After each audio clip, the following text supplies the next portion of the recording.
Bismillahirrahmanirrahim. Assalamualaikum warahmatullahi ta'ala wabarakatuh. Alhamdulillahi rabbil alamin. Assalatu wassalamu ala rasulihil amin. Sayyidina wa maulana Muhammadin wa ala alihi wa sahbihi wa man tabi'ahum bi ihsanin ila yaumiddin, amma ba'd. Allahumma la ilma lana illa ma 'allamtana إنك أنت العليم الحكيم. حسبنا الله ونعم الوكيل. نعم المولى ونعم النصير. ولا حول ولا قوة إلا بالله العلي العظيم. Alhamdulillah, sentiasa kita merafakkan kesyukuran kehadiran Allah Ta'ala kerana Allah masih mengurniakan nikmat-nikmatnya kepada kita semua. Datuk-datuk, datin-datin, tuan-tuan dan puan-puan muslimin dan muslimat yang dikasihi lagi dirahmati Allah. InsyaAllah pada subuh ni kita dapat lagi meneruskan kuliah tafsir Al-Quranul Karim, Suratu Al-An'am. InsyaAllah pada subuh ni kita sambung bermula ayat 74 sehinggalah nanti ayat-ayat seterusnya insyaAllah ta'ala. Allah Subhanahu wa ta'ala berfirman, A'udzu billahi minasy syaithanir rajim. Bismillahirrahmanirrahim. Wa idh qala Ibrahim li abihi azara atattakhidhu asnaman alihah Inni araka wa qawmaka fi dhalalim mubin. Dan ingatlah ketika Ibrahim berkata kepada bapanya Azar, patutkah ayah menjadikan berhala-berhala sebagai Tuhan-Tuhan? Sesungguhnya aku melihatmu dan kaummu dalam kesesatan yang nyata. Tuan-tuan dan puan-puan muslimin dan muslimat yang dikasihi lagi dirahmati Allah Ta'ala sekalian, ayat 74 dan ayat-ayat seterusnya nanti Allah Subhanahu wa Ta'ala menceritakan kisah Nabi Ibrahim alaihi salatu wassalam berdakwah kepada ayahnya dan juga kaumnya akan ketauhidan Allah Subhanahu wa Ta'ala dan kebatilan Tuhan-Tuhan yang mereka sembah selain daripada Allah Subhanahu wa Ta'ala. Kalau kita melihat sejarah Nabi Ibrahim alaihi salatu wassalam, peristiwa yang diceritakan pada ayat 74 dan ayat-ayat seterusnya dalam surah Al-An'am ni berlaku semasa Nabi Ibrahim masih berada di negeri Babylon, iaitulah wilayah negara Iraq sekarang ni, sebelum lagi Nabi Ibrahim alaihi salatu wassalam hijrah ke Palestin dan kemudian nanti sampailah ke Makkah Al-Mukarramah. Kisah Nabi Ibrahim alaihi salatu wassalam ni Allah Ta'ala ceritakan di dalam Al-Quran, dalam surah Al-An'am ni dengan maksud supaya menjadi hujjah kepada orang-orang musyrik Arab. Jadi kisah Nabi Ibrahim alaihi salam ni Allah Ta'ala datangkan dalam surah Al-An'am ni dengan tujuan dan maksud ialah untuk menyedarkan orang-orang musyrik kerana keadaan orang-orang musyrik Mekah dengan keadaan bapa dan kaum Nabi Ibrahim alaihi salatu wasalam adalah sama, iaitulah sama-sama mensyirikkan Allah Subhanahu wa Ta'ala. Kemudian yang menjadi persoalan ialah kenapa Allah Ta'ala mesti memilih Ibrahim? Kenapa bukan Nabi lain, misalnya Nabi Nuh, ya, dan Nabi-Nabi yang lain yang juga mereka berdakwah kepada kaum mereka yang mensyirikkan Allah Ta'ala? Kenapa Ibrahim Allah Ta'ala pilih? ternyata ini bukan satu kebetulan. Ada alasan dia. Kata Al-Imam Tahir Ibn Ashur rahimahullah, وَذَلِكَ لِأَنَّهُ يَعْرِبُ بِفَضْلِهِ جَمِيعُ الطَّوَائِفِ وَالْمِلَلِ. Allah Ta'ala memilih Ibrahim dekat sini sebagai contoh atau kisah Nabi Ibrahim Allah Ta'ala angkat kerana setiap puak dan agama mengetahui, mengiktiraf kemuliaan Ibrahim alaihissalam. Fal musyrikun, orang-orang musyrik Makkah pada masa dahulu, kanu mu'tarifina bi fadlihi, mereka mengakui keutamaan Ibrahim. Kisah Ibrahim sampai kepada mereka. Bagaimana Ibrahim alaihissalam datang ke Mekah mengasaskan tauhid, berdakwah, membina Kaabah. Orang-orang musyrik tahu keutamaan Ibrahim. Bahkan orang-orang Yahudi dan Nasrani juga mengakui keutamaan Ibrahim. Sehingga kan orang-orang Yahudi mengatakan Ibrahim itu adalah Yahudi. Orang Nasrani juga mengatakan bahawa Ibrahim itu adalah Nasrani. Kenapa? Kerana Ibrahim mereka akui keutamaannya. Maka Allah Ta'ala bantah. Ma kana Ibrahimu Yahudiyya wala Nasraniyya walakin kana hanifan muslima. Ibrahim bukanlah seorang Yahudi, bukan juga seorang Nasrani, tapi dia seorang Muslim yang lurus. Maka Allah Ta'ala pilih dekat sini kisah Nabi Ibrahim alaihissalam kerana Nabi Ibrahim alaihissalam ni adalah seorang Nabi, seorang tokoh yang diiktiraf kemuliaannya, kelebihannya oleh semua pihak. Pihak musyrikin, Yahudi, Nasrani dan puak-puak lain, termasuklah kita umat Islam. Maka amat sesuai apabila Allah Ta'ala memilih kisah Nabi Ibrahim alaihissalam untuk dijadikan sebagai pengajaran dalam masalah mentauhidkan Allah Subhanahu wa Ta'ala. Baik. Allah Subhanahu wa Ta'ala berfirman, wa idh qala Ibrahim li abihi Azar. Ingatlah, wadhkur qissata Ibrahim. Ingatlah, kenanglah kisah Ibrahim alaihissalam.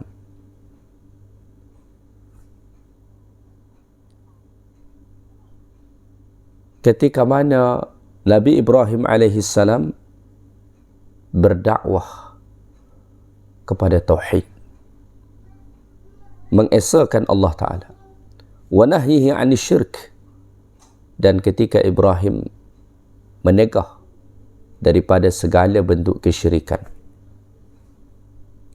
Ibrahim berkata kepada ayahnya Azar,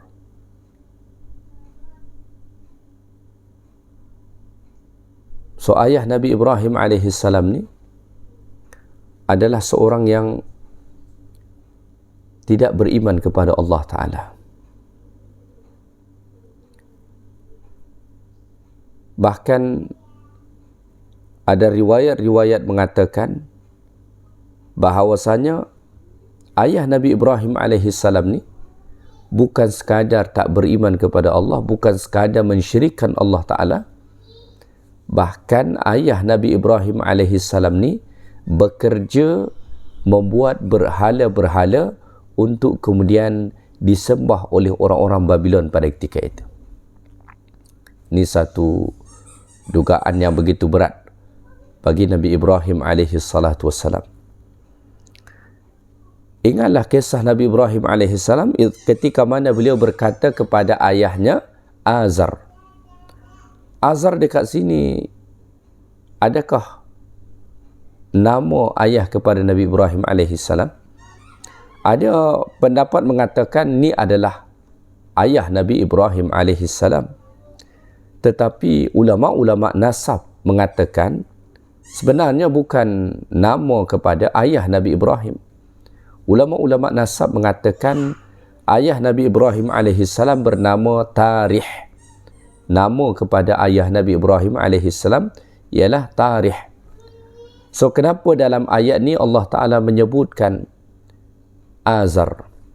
Adakah Al-Quranul Karim salah dalam menyebutkan nama ayah Nabi Ibrahim AS? Tentu saja tidak. Mustahil Al-Quranul Karim salah. Ya, la ya'tihil batil. Tak ada perkara yang salah dalam Al-Quran. Azar ni apa? Tidak dinafikan ada yang berpendapat bahawa nama ayah Nabi Ibrahim adalah Azar. Namun ulama-ulama menjelaskan seperti mana disebutkan dalam tafsir Al-Imam Ibn Kathir, pendapat daripada Mujahid As-Suddi, Azar ismu sanam.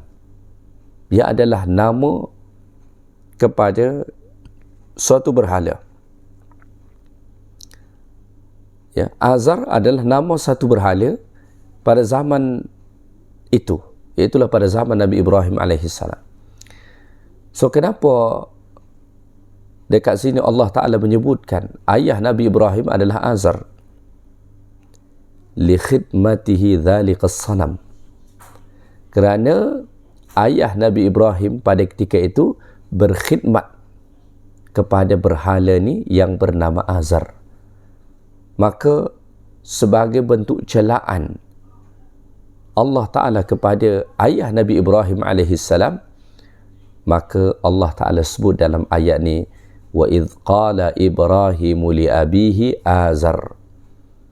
Walaupun sebenarnya nama kepada ayah Nabi Ibrahim menurut ulama-ulama nasab ialah Tarih. Apa kata Nabi Ibrahim AS kepada ayahnya? Atattakhidhu asnaman alihah. Kata Nabi Ibrahim AS, patutkah ayah menjadikan berhala-berhala sebagai Tuhan-Tuhan? Ya. Zahirnya ucapan Nabi Ibrahim AS ni seolah-olah bertanya. Tetapi ini masuk kategori istifham bimakna nafi. Istifham seolah-olah bertanya, tapi sebenarnya maksudnya untuk mengingkari. Maka atattakhidhu asnaman alihah, patutkah engkau wahai ayah menjadikan berhala-berhala sebagai Tuhan-Tuhan? Maksudnya tidak patut engkau wahai ayah menjadikan berhala-berhala itu sebagai Tuhan. Kenapa tidak patut? La tanfa' wa la tadur. Kerana berhala-berhala tadi tidak dapat memberikan sebarang manfaat ataupun kemudaratan. Dalam surah Maryam, Allah Ta'ala juga menceritakan bagaimana Ibrahim AS berdakwah kepada ayahnya. Allah Ta'ala berfirman pada ayat 41 sehingga ayat 48 surah Maryam. Wadhkur fil kitab Ibrahim innahu kana siddiqan nabiyya idh qala li abihi, ketika pada Ibrahim berkata kepada ayahnya, lima ta'budu ma la yasma' wa la yubsir wa la yughni 'anka syai'a.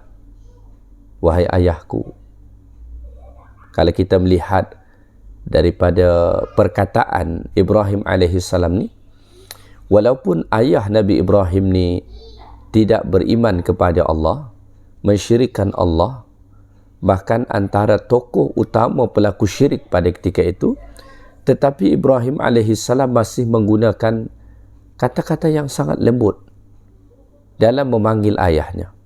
Ibrahim berkata, ya abati. Ya abati berarti wahai ayahku, yang mana ungkapan ini penuh dengan kelembutan, penghormatan dan cinta kasih. So ini menjadi pengajaran bagi kita. Sekiranya kita menghadapi perkara yang sama seperti Ibrahim alaihissalam, maka kita kena tetap jaga ucapan kita kepada mak ayah kita. Ada sebahagian orang, mak ayah dia tak beriman kepada Allah. Islam mengajarkan, sekalipun kedua ibu bapa dia tak beriman kepada Allah, dia kena tetap menjaga perkataan dia kepada mereka. Kena tetap berkata yang lemah lembut, penuh kasih sayang kepada mereka. Itulah ajaran Islam. Dan itu pula lah yang dicontohkan oleh Ibrahim alaihissalam. Kata Ibrahim, ya abati, wahai ayahku, lima ta'budu, mengapa engkau menyembah ma la yasma', Tuhan yang tak dapat mendengar, wala yubsir, tak dapat melihat, wala yughni anka syai'a, dan tidak dapat menolongmu walau sedikit pun. Ya abati, wahai ayahku, inni qad ja'ani minal ilm, sesungguhnya telah datang kepadaku ilmu, ma lam ya'tik, yang mana ilmu ni tak datang kepada engkau, engkau tak tahu. Fattabi'ni, ikutilah aku, ahdika siratan sawiyya, supaya aku tunjuki kepadamu jalan yang lurus. Ya abati, wahai ayahku, kata Ibrahim, la ta'budis syaitan, jangan sembah syaitan. Zahirnya yang mereka sembah pada ketika itu adalah berhala, tetapi hakikatnya adalah syaitan. Maka semua yang disembah selain daripada Allah, hakikatnya adalah menyembah syaitan. Ya abati la ta'budis syaitan, wahai ayahku, janganlah engkau sembah syaitan. Inna syaitana kana lirrahmani asiyya, sesungguhnya syaitan menderhaka kepada Allah yang Maha Rahman. Ya abati, wahai ayahku, kata Ibrahim, inni akhafu an yamassaka 'adzabun minar rahman, saya takut, saya bimbang engkau ditimpa azab Allah yang Maha Rahman.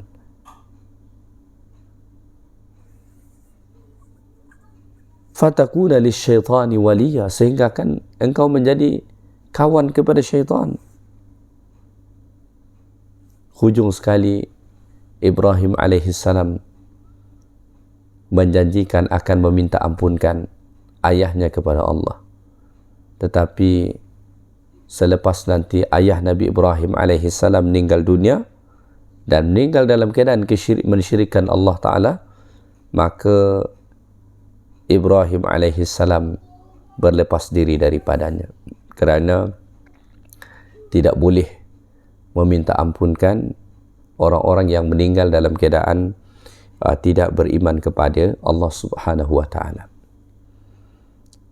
So Ibrahim alaihissalam berkata kepada ayahnya, wa idh qala Ibrahim li abihi Azar, ingatlah ketika mana Ibrahim berkata kepada ayahnya Azar yang berkhidmat kepada berhala, menyembah kepada berhala, atattakhidhu asnaman aliha, tidak patut engkau wahai ayah menyembah berhala-berhala itu, sebab tak dapat memberi engkau manfaat, menolak mudarat, tak dapat mendengar, tak dapat melihat, tak dapat menolong engkau. Ya. Ibrahim alaihissalam cuba sedarkan, inni araka wa qaumaka fi dhalalim mubin, sesungguhnya aku memandang engkau dan kaummu ini berada dalam kesesatan yang nyata, kata Ibrahim. Tanpa ucapan Ibrahim alaihissalam ni seolah macam kasar. Ibrahim seorang anak berkata kepada ayahnya, inni araka wa qaumaka fi dhalalim mubin, sesungguhnya aku melihat engkau wahai ayahku dan juga kaummu berada dalam kesesatan yang nyata. Kenapa? Kerana mereka menyembah ma la yastahiqqu min al-ibadati syai'an, kerana mereka menyembah Tuhan yang tak layak dipersembahkan ibadat kepadanya. Adakah ucapan Ibrahim alaihi salam ni menunjukkan bahawa Ibrahim derhaka atau berkata kasar kepada ayahnya? Jawapannya adalah tidak. Al-Imam Tahir Ibn Ashur rahimahullah mengatakan, walaysa fi dhalika ma yunafi al-burur bihi. Ucapan Ibrahim alaihi salam ni tidak menafikan beliau seorang anak yang berbuat baik kepada bapanya. Kenapa demikian? Li'annal mujahirah bil haqq, kerana menyatakan kebenaran, duna sabbin, bukan dengan mencaci maki, menghina dan sebagainya, la yunafil burur, tidak menafikan kebaikan atau bakti seorang anak kepada bapa. Dan kalau kita melihat tadi dalam surah Maryam, Ibrahim alaihissalam berdakwah kepada ayahnya, menasihati ayahnya dengan cara yang sangat baik. Terbukti Ibrahim sentiasa memanggil ayahnya dengan panggilan ya abati, wahai ayahku, wahai ayahku terkasih, wahai ayahku tercinta. Walaupun ayahnya mensyirikkan Allah Ta'ala dan menjadi tokoh musyrikin yang begitu hebat pada ketika itu, ya. Tetapi nanti pada akhirnya ayah Nabi Ibrahim alaihissalam ni sehingga akan meninggal dunia pun tidak beriman kepada Allah Subhanahu wa Ta'ala. Ini memberi pengajaran kepada kita bahawa seorang anak tak dapat beri hidayah kepada bapanya. Seorang bapa juga tak dapat beri hidayah kepada anaknya. Sebagaimana Ibrahim tak dapat beri hidayah kepada ayahnya, Tarikh. Demikian juga Nuh tak dapat beri hidayah kepada anaknya. Innaka la tahdi man ahbabta, walakinna Allah yahdi man yasha. Engkau tak dapat beri hidayah kepada orang yang kau cintai sekalipun, tetapi Allah Ta'ala lah yang memberi hidayah kepada sesiapa yang dikehendaki Allah. So antara nikmat yang paling besar dalam hidup kita ialah Allah Ta'ala bagi kita hidayah menjadi seorang Muslim, seorang yang mentauhidkan Allah Subhanahu wa Ta'ala. Kata Nabi Yusuf alaihi salam, "Dzalika fadlullahi alaina wa 'alan nas, walakinna aktsaran nasi la yashkurun." Mentauhidkan Allah Ta'ala tu adalah kurnia Allah kepada kami dan kepada semua manusia yang mendapatkan hidayah tauhid itu. Walakinna aktsaran nasi la yashkurun. Malangnya kebanyakan manusia tak bersyukur kepada Allah kerana Allah Ta'ala telah beri dia hidayah, yang mana itu merupakan kurniaan Allah Ta'ala paling besar kepada seorang Muslim. Kita patut tanya diri kita, adakah kita pernah bersyukur kepada Allah secara khas kerana kita telah menjadi seorang Muslim? Pernah tak kita bersyukur kepada Allah kerana kita diberi Allah hidayah menjadi seorang yang mentauhidkan Allah? Pernah tak kita bersyukur kepada Allah kerana kita tidak menyembah Tuhan-Tuhan selain daripada Allah? Ya, kalau pernah, alhamdulillah. Kalau tak pernah, kita kena bersyukur kerana ini adalah nikmat kurnia daripada Allah Subhanahu wa Ta'ala yang amat besar bagi diri kita.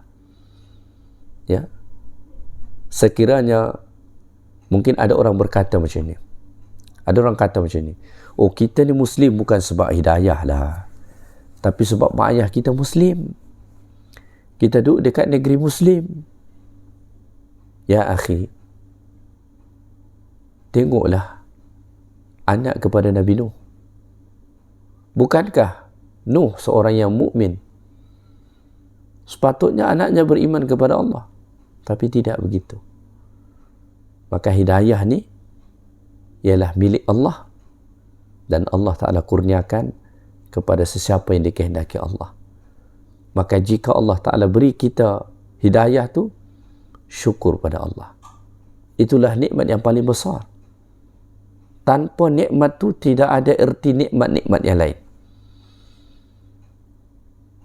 Tanpa nikmat tu kita akan kekal di dalam api neraka Allah. Tanpa nikmat hidayah yang membuat kita mentauhidkan Allah, kita akan kekal di dalam api neraka Allah.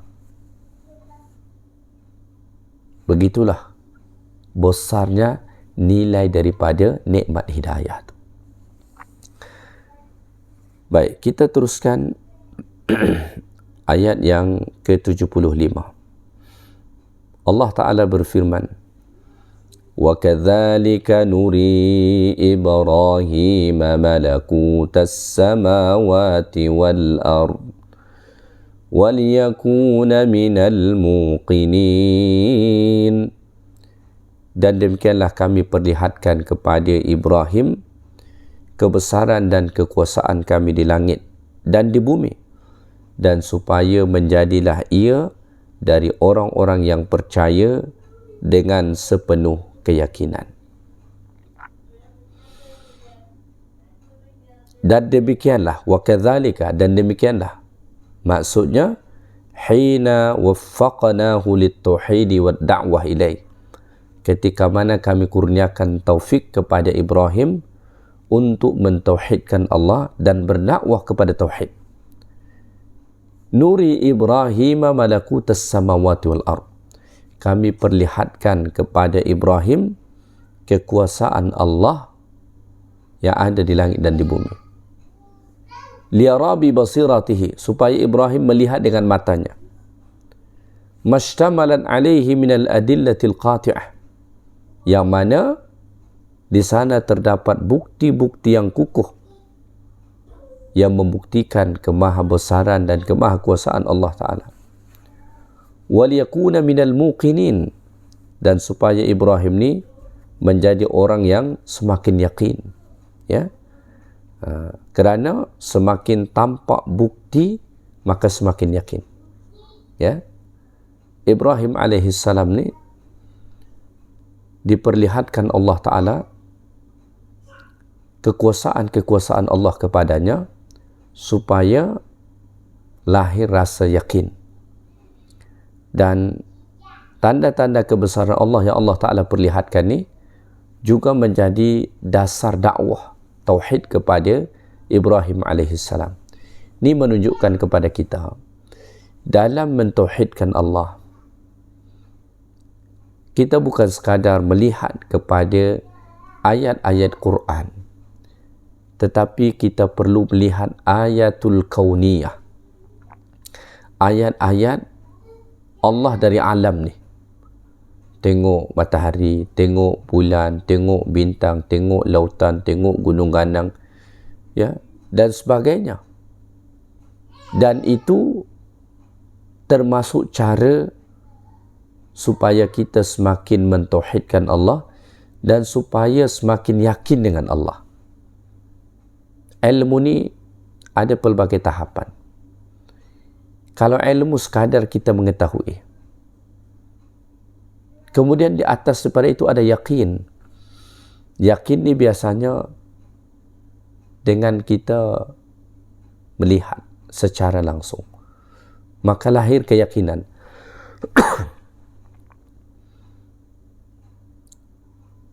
Dalam Al-Quran, dalam surah Al-Baqarah, ada juga kisah Ibrahim. Bagaimana Ibrahim alaihissalam minta kepada Allah untuk diperlihatkan bagaimana cara Allah menghidupkan orang yang telah mati supaya tumbuh keyakinan yang kuat dalam hati Ibrahim. Ibrahim munajat kepada Allah, Rabbi arini kaifa tuhyil mauta. Ya Allah, tolong perlihatkan kepada aku macam mana engkau menghidupkan sesuatu yang telah mati. Allah tanya, qala awalam tu'min, adakah engkau tidak percaya? Adakah engkau tidak beriman, wahai Ibrahim? Kata Allah, kata Ibrahim, bala walakin liyatma'inna qalbi. Kata Ibrahim, tak, aku beriman ya Allah, aku beriman bahawa engkau kuasa menghidupkan orang yang telah mati. Tetapi supaya hati aku ni lebih tenang, lebih yakin, tolong perlihatkan kepada aku. Maka Allah suruh Ibrahim, qala fakhudh arba'atan minat tayr. Ambillah 4 ekor burung. Tangkap 4 ekor burung. Potong-potong cincang dia, kemudian letakkan di atas bukit-bukit yang berbeza. Thumma da'uhunna. Lepas tu panggil, seru. Ya'tinaka sa'ya. Pasti mereka akan datang dengan segera kepadamu. Dan ketahuilah bahawa Allah Ta'ala lebih kuasa daripada itu lagi. Ya. Jadi dengan melihat sesuatu atau dengan ditampakkan sesuatu dapat melahirkan keyakinan. Supaya bertambah keyakinan kita kepada Allah, maka salah satu cara yang kita lakukan, lihatlah alam ni. Disebut dalam hadis Nabi SAW, antara kebiasaan Nabi SAW, apabila baginda bangun untuk solat malam, sebagaimana diriwayatkan oleh Abdullah bin Abbas, apabila Nabi bangun untuk solat tahajud, Nabi akan keluar daripada rumah, kemudian Nabi memandang ke atas langit sana sambil membaca akhir daripada surah Ali Imran. Bermula dari firman Allah Ta'ala, inna fi khalqis samawati wal ardi wa ikhtilafil layli wan nahar la ayatin li ulil albab alladhina yadhkuruna Allah qiyaman wa qu'udan wa ala junubihim, sampai seterusnya. Kenapa? Kerana ayat itu berbicara tentang kemahakuasaan Allah yang menciptakan langit dan bumi, menjadikan malam dan siang, yang mana itu semua merupakan tanda kebesaran Allah bagi orang yang ada akal, yang ada hati. Maka Nabi baca tu sambil memandang alam semesta ni pada malam hari, ketika mana keadaan sedang sunyi sepi. Maka pada ketika itu betul-betul dapat dirasakan betapa maha besar Allah Ta'ala yang mencipta seluruh alam ni, dan tumbuh keyakinan tentang itu. Dan dalam masa yang sama, kita merasakan betapa rendah, betapa hina, betapa kecil kita di hadapan Allah Subhanahu wa Ta'ala. Baik, kita teruskan firman Allah Ta'ala pada ayat yang ke-76. Allah Subhanahu wa Ta'ala berfirman, فَلَمَّا جَنَّ عَلَيْهِ اللَّيْلُ رَأَى كَوْكَبًا قَالَ هَذَا رَبِّي فَلَمَّا أَفَلَ قَالَ لَا أُحِبُّ الْآفِلِينَ. Maka ketika ia berada pada waktu malam yang gelap, ia melihat sebuah bintang bersinar-sinar. Lalu ia berkata, inikah Tuhanku? Kemudian apabila bintang-bintang itu terbenam, ia berkata pula, aku tidak suka kepada yang terbenam hilang. Ini cara Nabi Ibrahim AS dalam berdakwah. Ketika malam gelap gelita, ra'a kaukaba, Ibrahim melihat ada bintang-bintang al-mudhi'ah yang bersinar. Ya. Qala, kemudian Ibrahim berkata, hadza rabbi, inilah Tuhanku. Adakah ini berarti Ibrahim mengakui bintang sebagai Tuhan? Tak. Para ulama mengatakan ini cara Ibrahim untuk menyindir kaumnya, yang mana pada ketika itu ada segelintir dalam kalangan mereka yang mempertuhankan bintang. Ini cara Ibrahim AS menyindir kaumnya. Jadi seolah-olah Ibrahim menyatakan diri sama dengan mereka. Maka Ibrahim berkata, hadza rabbi, inilah Tuhanku. Ya.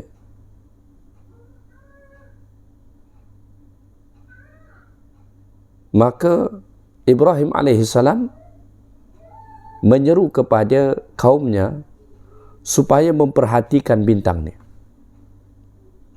Adakah layak sebagai Tuhan ataupun tidak? Maka falamma afala, apabila bintang-bintang tadi terbenam, ghaba dhalikal kawakib, menghilang bintang-bintang tu, qala, maka Ibrahim berkata, la uhibbul afilin, aku tak suka dengan sesuatu yang menghilang, yang terbenam. Kenapa? Sebab sekiranya bintang itu Tuhan, bagaimana dia menghilang ghaib amman abidahu, daripada orang-orang yang menyembahnya.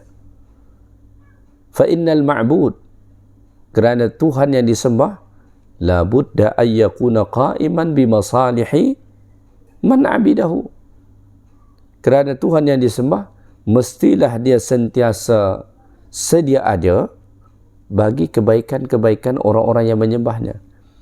Dia tak boleh hilang. Wa mudabbiran lahu fi jami'i syu'unih, dan mestilah dia sentiasa mentadbir keadaan orang-orang yang menyembahnya.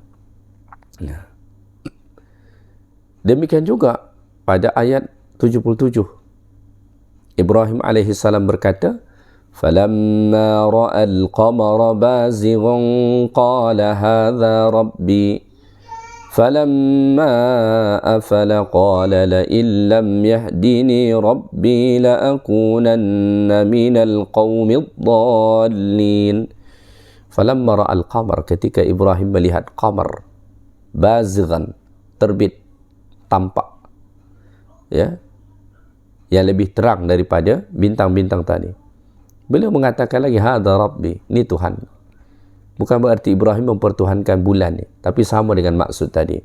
Ibrahim nak menyindir kaumnya. Ya. Falamma afala, ketika mana bulan ni juga hilang, maka Ibrahim alaihi salam berkata, la illam yahdini rabbi, jika sekiranya Tuhanku tidak memberi aku petunjuk, hidayah, la akunanna minal qaumid dhallin, nescaya aku termasuk kaum yang sesat. Ya. Ibrahim menyatakan betapa baginda sangat memerlukan kepada hidayah Allah. Wa alima annahu illam yahdihillah, dan Ibrahim tahu sekiranya Allah tidak memberinya hidayah, fala hadiyalah, maka tidak ada sesiapa pun yang akan dapat memberi hidayah kepadanya. Wa illam yu'inhu ala ta'atih, sekiranya Allah tidak menolongnya untuk taat, fala mu'inalah, maka tidak ada sesiapa pun yang dapat menolongnya. Ya. Ayat 78 Ibrahim berkata lagi, Allah Ta'ala sebut, falamma ra'a asy-syamsa bazighatan qala hadza rabbi hadza akbar falamma afalat qala ya qaumi inni bari'um mimma tusyrikun. Ketika mana Ibrahim melihat matahari terbit terang, ya, qala hadza rabbi, Ibrahim berkata lagi, inilah Tuhanku, dengan maksud yang tadi. Hadza akbar, ini yang paling besar. Ibrahim mulai daripada bintang, kemudian bulan, kemudian matahari. Tetapi falamma afalat, ketika mana matahari itu terbenam juga, maka Ibrahim menyatakan pendiriannya. Qala ya qaumi, wahai kaumku, inni bari'um mimma tusyrikun, sesungguhnya aku berlepas diri daripada sekutu-sekutu yang kamu sembah, daripada Tuhan-Tuhan yang kamu syirikkan Allah Ta'ala dengannya.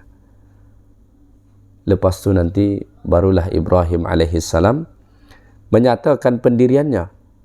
Allah Ta'ala sebut pada ayat 79, inni wajjahtu wajhiya lilladzi fataras samawati wal arda hanifa wa ma ana minal musyrikin.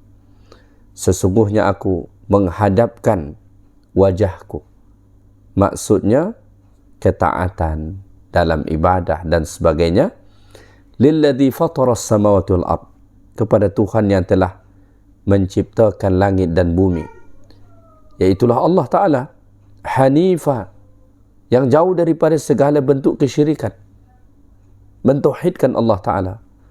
Wa ma ana minal musyrikin, dan aku tidak termasuk daripada kalangan orang-orang yang mensyirikkan Allah Subhanahu wa Ta'ala.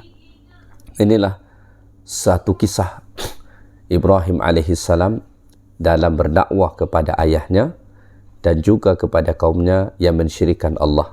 Ibrahim mempunyai metode tersendiri macam mana nak menyedarkan mereka dengan menampakkan alam ini betapa selain daripada Allah, walaupun mungkin itu makhluk yang menakjubkan, tak layak sebagai Tuhan.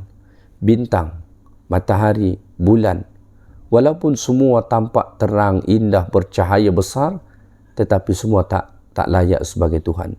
Kenapa? Kerana bintang, matahari dan bulan tu ada masanya menghilang. Menunjukkan bahawa ada kuasa yang menguasainya. Menunjukkan bahawa dia tidak sentiasa sedia ada kepada orang-orang yang menyembahnya. Dan Allah Ta'ala berbeza dengan itu.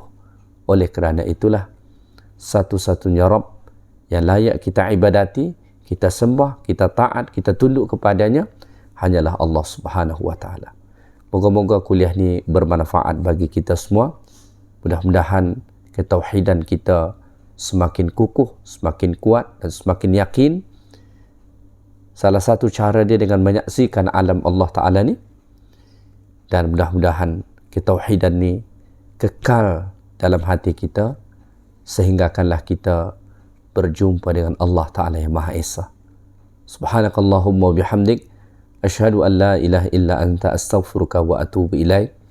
Assalamualaikum warahmatullahi ta'ala wabarakatuh.